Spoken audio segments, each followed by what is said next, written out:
So the request that we get very often from people is, help me to drink less. I don't want to stop drinking, but I don't want to get drunk all the time. I don't want to pass out. I don't want to write off more cars. I don't want to get into fights with people. I don't want to do something and forget that I've done it. But I want to be able to have a glass of champagne at somebody's wedding, or I want to have a glass of whiskey with my friends after a really hard week of work. Or in other words, I want to be able to control the way that I drink. I want to be able to drink in a controlled manner.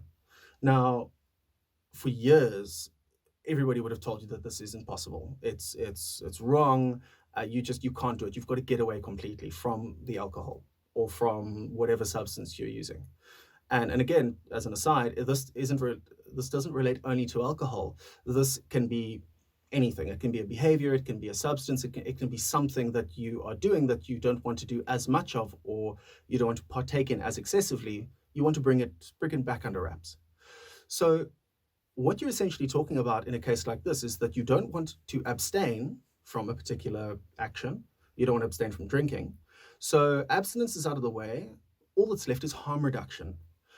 Then what we need to do is have a look at, all right, so what is acceptable to you in terms of your drinking? What is unacceptable to you in terms of your drinking? And then have a look at why you drink the way that you do.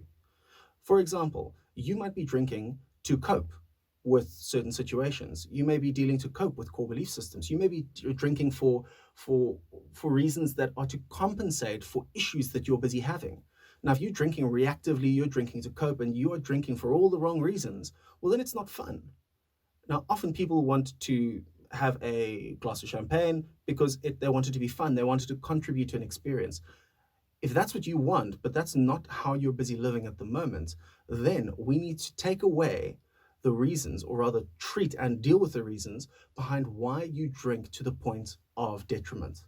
Then what's left will be choice, options, control. Will take you from not being able to control the way in which you drink to actually being able to make sure that you handle yourself properly.